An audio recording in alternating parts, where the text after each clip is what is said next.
пустые полки в магазинах.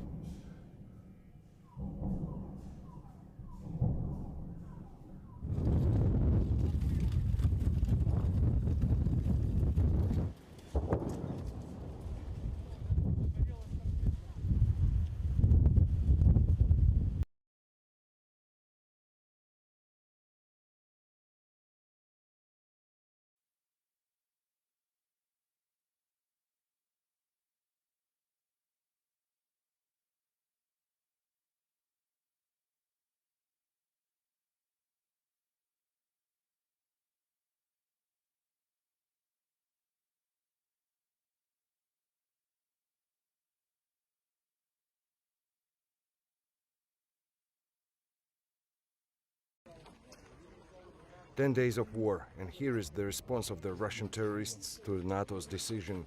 Rocket attack at the residential district of the Bila Tserkva city. No data about killed and wounded yet. The sky is still open, war crimes, crimes against humanity continue. And people continue to collect the evidence. Mykolaiv, Chernihiv, Kharkiv, cluster bombs. Irpin, Russian terrorists attacked the evacuation train waiting for the people to leave the danger zone. In Mariupol, the terrorists first promised to create the corridor for the evacuation of civilians and humanitarian aid, but then refused to cease fire and continued to attack the city and suburbs. In Kherson, attempts to spread fakes about capitulation failed. Even without proper mobile connection, people went out on the streets with Ukrainian flags demanding invaders to leave. Cowardly Russian troops started shooting in the air, but it didn't stop the residents. Afterwards, the video of one of the captured Russian vehicles on the Kherson streets appeared on the web. Severely damaged Mariupol also refused to receive Russian humanitarian help. Proud people of Ukraine resists. Melitopol residents with bare hands went onto the Russian military convoy. On the land, the Ukrainian army started a counterattack near Kharkiv. In Chernihiv, defenders shot down the fighter jet that had been attacking civilians. Also, one more helicopter down near Kyiv. Ukrainian street. Bombing in the northern city of Chernihiv has intensified. Thousands of residents spending another long night in underground shelters. You can hear the man who filmed this on his mobile phone say this is absolutely terrifying. Moscow denies targeting civilian areas, but in the village of Beshiv, less than 40 miles from the capital Kiev, these decimated apartment blocks tell a different story.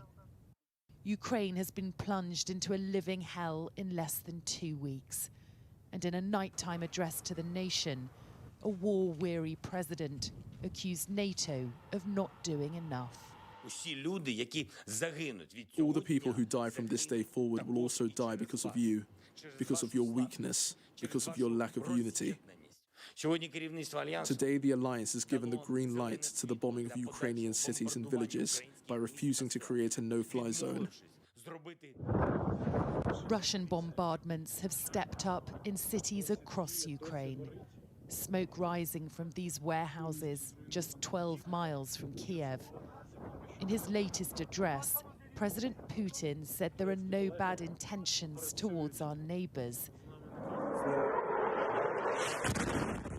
But this is what Ukrainians are seeing. A missile exploding over blogger Nikita Domenikov as he updated his followers. Ukraine's president wants to close the country's airspace to save its citizens from attacks like this. But a no-fly zone has once again been ruled out by the US Secretary of State. The only way to actually implement something like a no-fly zone is to send NATO planes into Ukrainian airspace and to shoot down Russian planes, and that could lead to a full-fledged war. Another unmarked Su-25 attack aircraft shot down near Kiev. A few hours ago, wreckage of an unknown combat aircraft was discovered near the village of Makarov in the Kiev region. Judging by the fragment of the fuselage, we are talking about the Su-25 attack aircraft, which, taking into account the damage received, was torn to pieces right in the air. On the presented video frames, you can see that the plane received critical damage and actually broke into several parts. Experts managed to determine only the type of combat aircraft. This is a Su-25 attack aircraft of unknown affiliation, since it does not have any identification marks, and the damage is such that it was not possible to establish its affiliation using the attack aircraft version. It is known that the attack aircraft was shot down near the village of Makarov a few days ago. At the same time, any details of what happened remain unknown. It is also not specified how exactly the combat aircraft could be shot down. However, taking into account the damage it received, we can talk about hitting it with an anti-aircraft guided missile of an unknown type. In Kiev, they have not yet commented on the information that the attack aircraft could turn out to be a combat aircraft of the Ukrainian Air Force. However, this combat vehicle is currently in service with several dozen countries of the world.